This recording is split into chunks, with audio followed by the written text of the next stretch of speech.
현대인들이 가장 사랑하고 갈망하는 단어를 하나 꼽으라면 아마 자유일 것입니다. 사람들은 누구나 간섭을 받지 않고 내 마음대로 생각하고 내 마음대로 행동하며 살아가는 것을 소망합니다. 하지만 미국의 팀 켈러 목사님은 그에 져서 하나님을 말하다에서 자유에 대해 탁월한 통찰을 우리에게 제시해주고 있습니다. 팀 켈러 목사님은 물고기의 비유로 들었습니다. 물고기가 물의 저항과 답답함을 견디지 못하고 물 밖으로 뛰쳐나간다면 어떻게 될까요? 네, 그것은 자유가 아니라 죽음입니다. 물고기는 오직 물이라는 이 제한된 공간 안에 머물 때 가장 온전한 자유와 생명을 누릴 수 있기 때문입니다. 사람 역시 마찬가지입니다. 내 마음대로 사는 것이 자유일 것 같지만 그것이 자유가 아니라 우리를 가장 잘 아시는 분, 나보다 나를 더 잘 아시는 창조주 하나님께서 하나님이 주신 그 진리 안에 우리가 살아갈 때 비로소 참된 자유를 누리며 살아갈 수 있습니다. 오늘 본문에서는 자신들이 자유롭다고 착각하며 살아가는 유대인들과 그들에게 진짜 자유를 주시려는 예수님의 진리의 충돌이 일어나고 있는 부분입니다. 오늘 말씀을 같이 묵상하면서 우리 안에 숨어있는 잘못된 자유의 생각들이 있다면 그것을 내려놓고 주님이 주신 참된 자유와 그 은혜의 기쁨을 누릴 수 있기를 소망합니다. 32절에 보면 예수님께서 이렇게 말씀하셨습니다. 진리를 알지니 진리가 너희를 자유케 하리라. 예수님께서 진리가 너희를 자유롭게 하리라고 말씀하시자 유대인들은 발끈하며 33절에 대답합니다. 우리가 아브라함의 자손이라 남의 종이 된 적이 없거늘 어찌하여 우리가 자유롭게 되리라 하느냐. 이 대답은 당시 역사적으로도 더 거짓말이자 잘못된 착각이었습니다. 그들의 조상은 애굽에서 400년간 노예 생활을 했었고 또 바벨론의 포로로 70년 이상 잡혀가 포로 생활을 했습니다. 심지어 예수님과 대화하는 이 순간에도 로마 제국의 지배를 받고 있는 상황이었습니다. 그런데도 그들은 자신들이 지켜온 종교적인 자존심 때문에 남의 종이 된 적이 없거늘 하면서 일방적으로 우기고 있는 상황입니다. 이에 대해 예수님은 34절에서 그들의 영적 질병을 정확히 진단하십니다. 진실로 진실로 너희에게 이르노니 죄를 범하는 자마다 죄의 종이라. 유대인들은 정치적, 육신적 혈통에 취해 자신들의 내면이 철저히 죄에 결박되어 있다는 사실을 전혀 보지 못했습니다. 이것은 오늘날 우리에게도 날카로운 지적의 말씀이 될 수 있습니다. 우리는 남의 지배를 받지 않고 자유주의 국가에서 나의 돈으로, 내 마음대로, 내 시간과 내 자유를 누리며 살아간다고 생각합니다.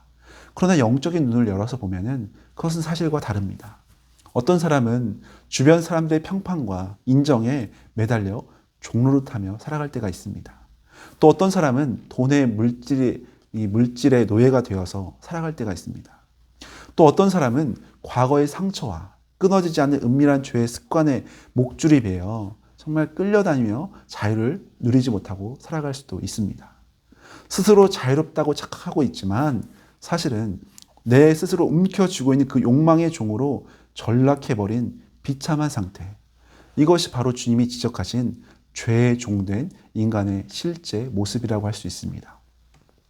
그렇다면 이 죄의 사슬을 끊고 참된 자유를 얻는 길은 무엇이겠습니까? 예수님은 31절과 32절에 우리에게 이렇게 위대한 해답을 선포해 주고 계십니다.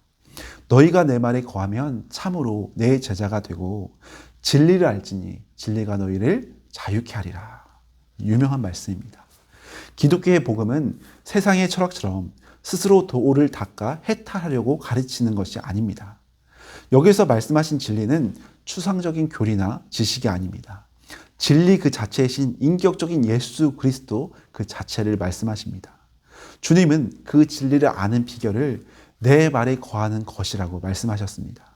여기서 거하다라고 번역된 헬라어 메노는 단순히 한두 번 머물고 잠깐 있다 가는 것이 아니라 지속적으로 그곳에 닷을 내리고 그 안에 깊이 뿌리를 박는 온전히 함께하는 상태를 말하고 있습니다. 세상의 소리, 내 불안과 욕망의 소리에 귀를 내어주던 삶을 멈추고 예수님의 말씀에 내 영혼의 닷을 깊이 내리는 것을 의미합니다.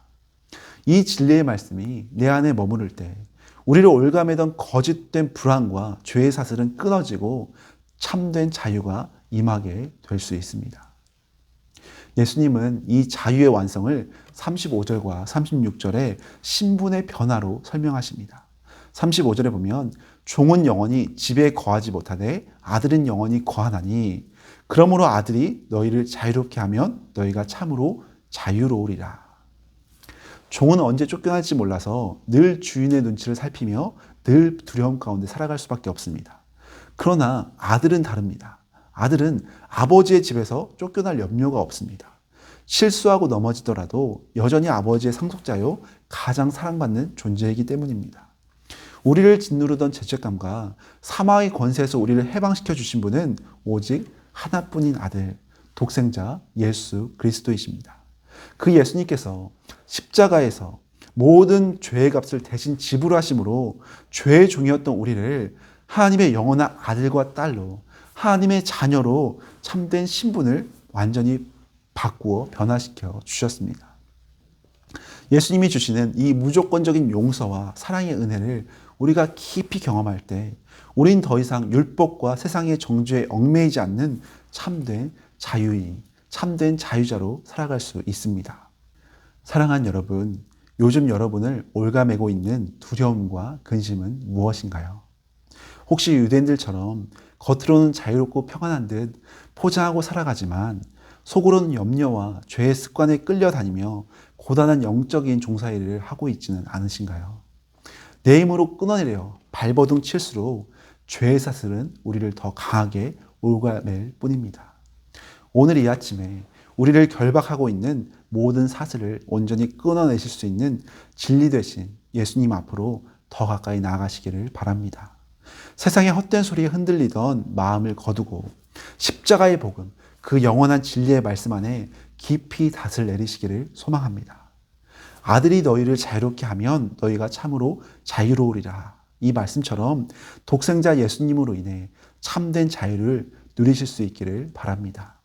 그래서 오늘도 수많은 문제와 상황 속에서도 염려의 종이 아니라 주님의 자녀라는 담대한 신분으로 진리가 주는 거룩한 자유와 평안을 넉넉히 누리며 승리하는 복된 날이 되시기를 예수님의 이름으로 간절히 축원합니다.